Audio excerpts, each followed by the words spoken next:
Hi, everybody. My name is Marr Brown. I'm a keynote speaker, author, business coach. Been in the sales and marketing industry for the past 20 years at various companies, Allergan Pharmaceuticals, CR Bard, Oasis Medical, and in roles such as sales to VP of sales and marketing and management.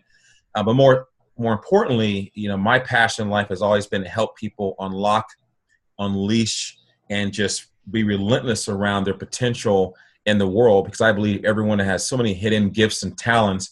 And I would love to help people to continue to uncover what those gifts and talents are and to unleash them in the world in whatever creative aspect of their life that manifests itself. And so one of the things I've been working on with my dear friend, Peter Clark Nelson, is a course, an e-course called Live and Love, actually Love Your Legacy Now. And the whole idea is, how can you embrace your legacy in the present moment?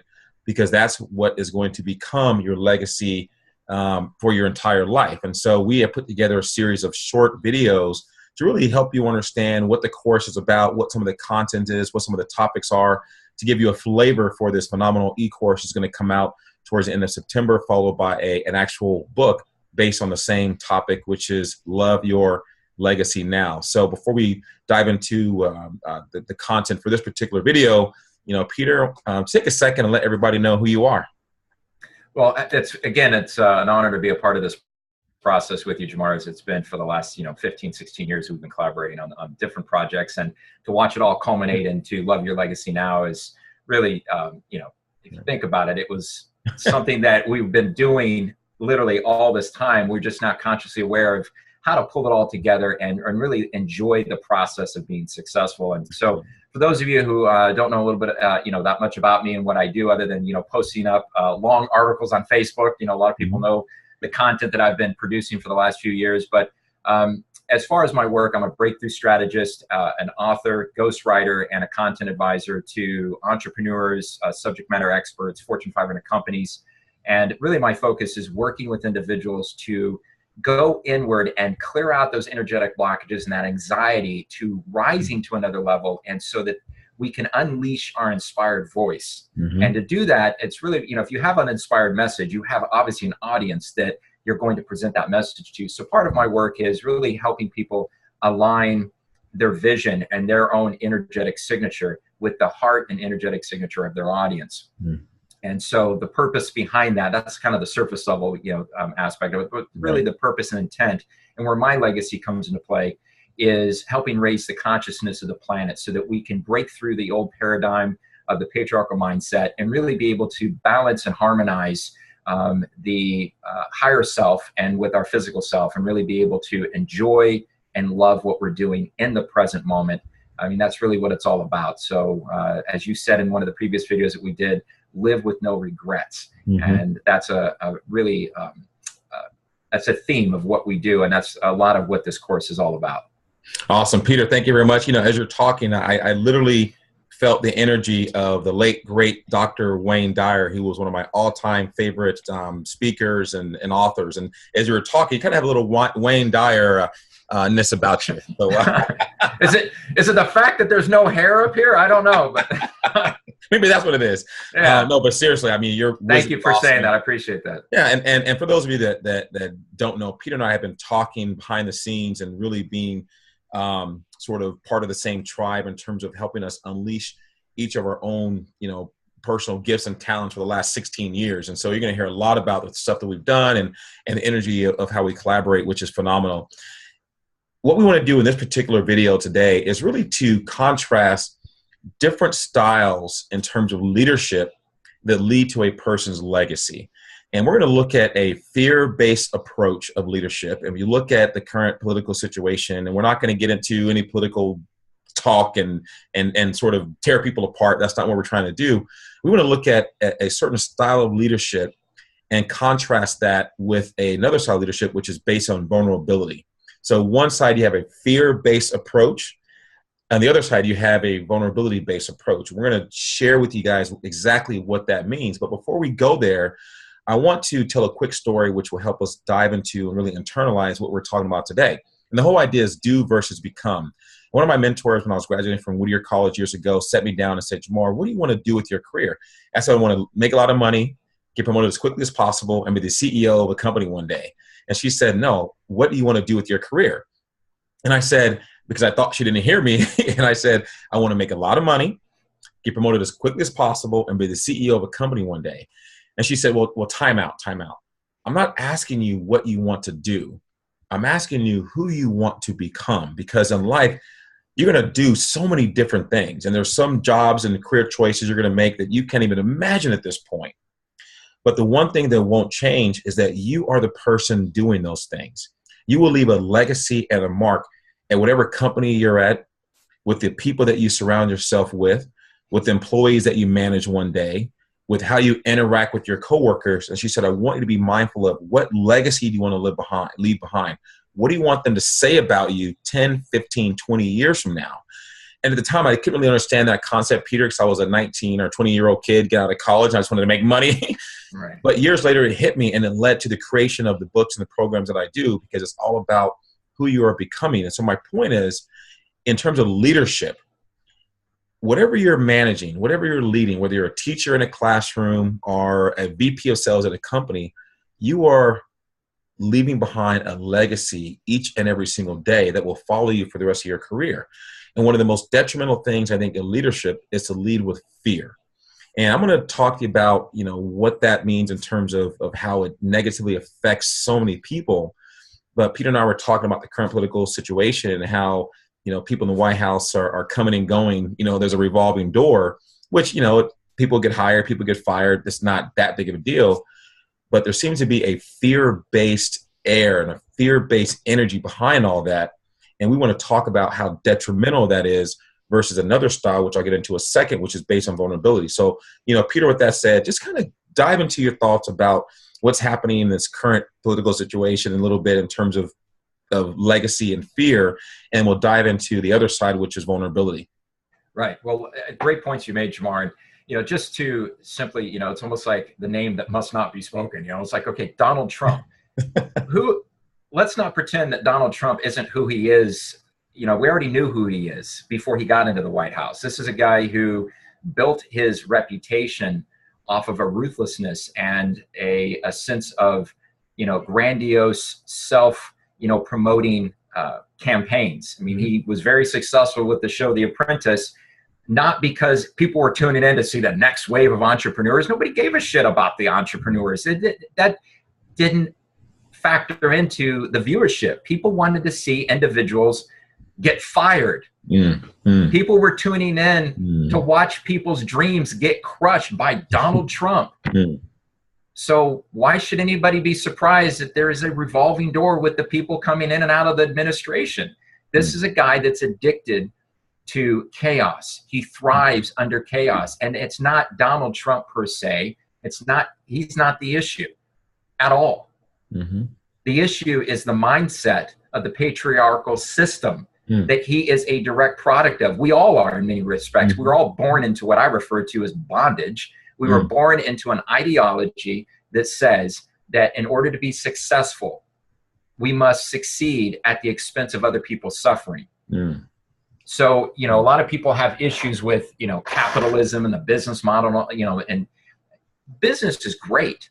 Capitalism in its inherent state is a wonderful concept. The problem is it's the mentality and it's the mindset that has distorted it. So you have this belief, one of the tenets of the patriarchal mindset is that vulnerability is a sign of weakness. And we have one of the modules in the e-course, Love Your Legacy Now, which is talking about vulnerability and the idea of self-love. And to me, vulnerability and self-love are really one and the same, because in order to understand how to be vulnerable and how to express what you're really truly feeling and to get into the nuances of your feelings and thoughts and not simply just repress them, that is the act of self-love. You're loving yourself enough not to play this game that's been passed down to us. So to your point, the difference of leadership, really, that defines one's legacy. And so we have generations of people that look back on the, whatever the current generation is, it's in power at that particular time, right? Or, in the previous years, we look at people as models. So we model their behavior. We say, okay, well, that person and this person was successful based upon how they chose to lead or what they did. And Mm. then what ends up happening is we bring in these mindsets, Mm. and we don't start to really understand how that's affecting our ability to enjoy success, Mm-hmm. Mm-hmm. how that is permeating our behaviors and the ideas of what we're, why are we doing what we're doing? And Mm-hmm. then we end up leaving a legacy that is really not much different than the previous regime or the previous leadership. So Mm. at some point, we have to be strong enough and courageous enough to say, enough is enough. We're going to break the status quo, and Mm. we're no longer going to lead through fear. And there are plenty of wonderful role models out there who have been able to succeed at life, at business, or whatever it is that they're doing through a vulnerable, loving environment or mentality. And I think that's where we need to really focus on, because success can be achieved on grander scales doing it that way than any other way that we've been shown up to this point. Yeah, Peter, I totally agree. And there's a couple of really good books that really speak to that. One is called Firms of Endearment. Another one is called Conscious Capitalism. And so for those of you that love to read, I would definitely encourage you to pick up those books. Another really good book is called The Happiness Advantage by Sean Anker, who's a Harvard professor who talks about the importance of being happy now, and that leads to success, versus thinking you're going to be success or happy when you do achieve success. For me, Peter, when I look at the situation in the White House and Donald Trump and all those things, once again, I'm kind of apolitical in terms of that. But I look at what are the effects of things, right? And I think it's just a choice, right? And it's a choice of how you want to lead. And the best example I can give someone, because I think you laid out this current situation very well in terms of when there's fear, what is the detriment of that? What is the detriment of leading by fear? And that is that people are they're limiting themselves, because guess what? People are operating under the least common denominator, right? It's a protectionism mentality. And so when you're afraid to do something, guess what? You don't have ingenuity. You don't have people unleashing their gifts. You have people hiding and just doing enough so that they don't get, found out or get caught or get singled out. Right. So think about the effects of that in organizations. And that's one of the things I love to do when I go to and do consulting with companies. I look at what are the effects of the leadership and management style. And if the people there are not operating at their highest level, then guess what? There's some air of fear that is limiting people in an organization. And one of the things that you and I worked on years ago, when I first became a manager, when I took over a team that was ranked second to last in the nation, I had 9 people on the team. No one was in the top 50% in sales. It was at a pharmaceutical sales company. And Peter and I worked together, and we said, we're going to change the paradigm in terms of how management is done. Originally, I thought about going in there, guns a-blazing, the new sheriff in town, and basically, telling everybody that you're fired. You know what I mean? But then I had a different idea, and that is that, did I really understand their potential? Did I really understand their gifts? Did I really know who these individuals are? Because everyone has hidden gifts and talents that can be unlocked under the right environment. And so Peter and I worked together, put together a great program. We called it Selling in Color, and basically help people to understand their personality types and communication styles. And the team got to know each other better, and we fostered this energy of being vulnerable. And it started with me as a leader by saying, look, I don't have all the answers. I don't know everything. All I have is a vision of where I want this team to go. I have a vision of the potential inside each and every single one of you. And I'm personally committed to seeing that vision happen in any way that I can by lifting everybody up versus having you have a fear of losing your job every 5 seconds. And it took some time for the team to believe that. But once they did, some incredible things happened. We literally went from second to last. A few months later, number 9. The second year, number 2. The third year, number 1 in the nation. And pretty much everybody on the team finished in the top 20%. That is breaking the mold of the typical sales organization where you have a bell curve, which is 20% are in the top, that 50% is in the middle, and then the other people are at the bottom. Well, the ones at the bottom usually waver between the middle and the bottom. And so there's this constant fear of, am I going to lose my job? Does my boss like me? Does my company appreciate me? And we said, let's get rid of all that nonsense and lift people up and have people feeling like they can wake up each and every single day and be their best and reach their potential without all this fear nonsense. And so for me, it's literally a choice. Do you want to lead with fear and suppress people and have people nervous and scared? Or do you want to be vulnerable and lift people up and encourage people and help them reach their potential? And it's either or. But the bottom line is that will become your legacy. And your legacy will be told by the people that were on your team, the people that reported to you, the people that were in the White House. and what legacy do you want to leave behind? And it's very simply a choice. And so the course that Peter and I are developing has 9 modules, phenomenal course. It's called Love Your Legacy. Now, I stumbled on the words earlier between live and love, because at first it was live. We're like, no, we don't want to just live our legacy. We want to love our legacy. And this short video is really around how to love your legacy as a leader in an organization. We want to lay out the different choice that you have. So with that, Peter, I'll give you the last word, and can't wait to hear some additional thoughts from you. Well, great examples. And, it's always wonderful to go back and look at some of the things that you and I accomplished, particularly with Team Kaizen. I think that was one of the most amazing experiences of my career. And the modules that in the e-course and some of the subsequent videos, we're going to talk a little bit about that and get into the nuances of it, because there's some incredible stories that came out of that. Absolutely. One thing I do want to say regarding the concepts of fear and legacy and vulnerability is it's been said that fear is the absence of love. So we're talking about leadership within organizations, and there's a lot of things that I've had an opportunity to work with, both corporations and also individuals, as you have. And there is a component to one of the modules in the e-course where we talk about the transition between working for a corporation, being a part of a team, and then transitioning into being an entrepreneur. And a lot of people who are watching this video are what would be described as solopreneurs, or you have an idea for a business, or you're a subject matter expert. You've got an inspired message that you want the world to hear. And you're sitting there going, well, I don't have a team around me. I've got my husband or wife or my kids, or I'm just sitting there by myself in my home or an apartment, and it's just me. Well, here's the thing. When you're with a team, right, so you're leading people in a particular way, sometimes the so-called buck might appear to stop with you, but the reality is, if you got other people whose hands are literally on the pulse of a project, and they're working in and developing things where you're just kind of sort of sitting back and you're orchestrating it. As an entrepreneur, you're wearing all the hats. You're the president, the CEO, the director of sales, the marketing, the brand ambassador, the writer, the designer. You're all of these things. You might pull in other people to help you. And that's obviously where people like Jamar and I come in, because we work with a lot of solopreneurs. But the thing is, again, fear is the absence of love.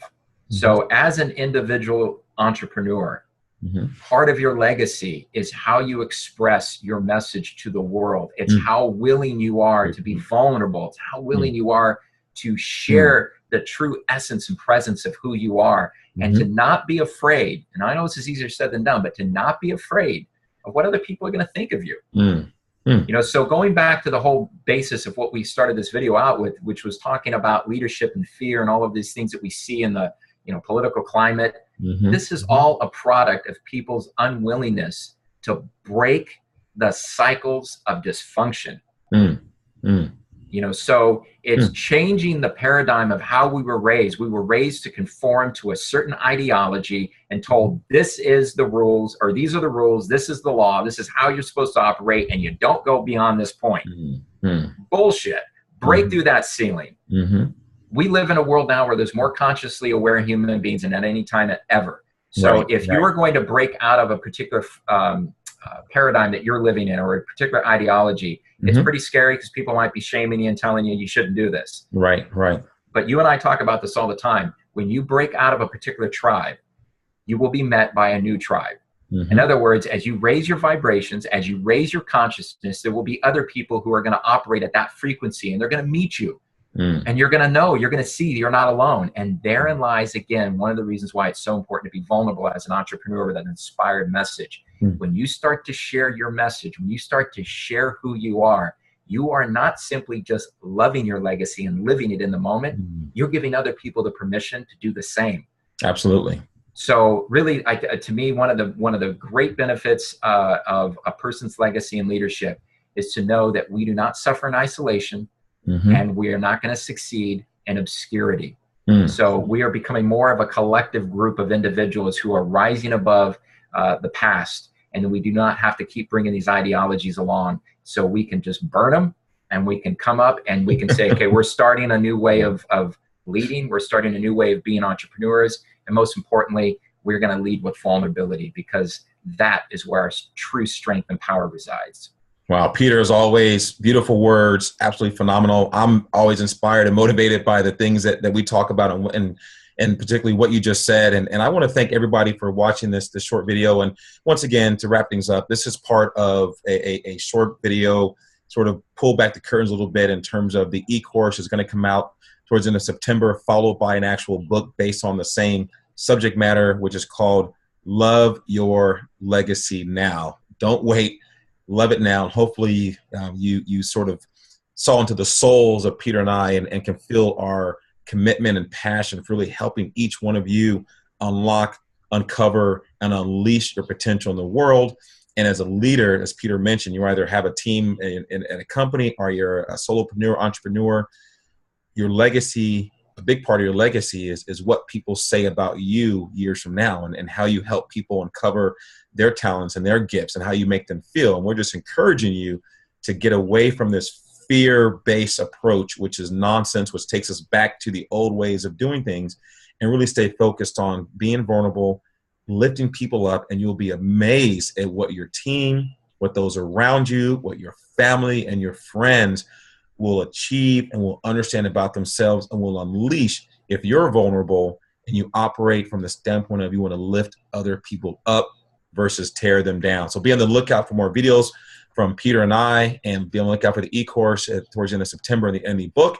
But Peter, once again, my friend, always a pleasure talking to you. And I look forward to us doing another little promo video for the e-course very, very soon. Everyone, thanks a lot, Jamar. Thanks. Everyone have a great afternoon, and we'll talk to you soon. Take care. Bye-bye.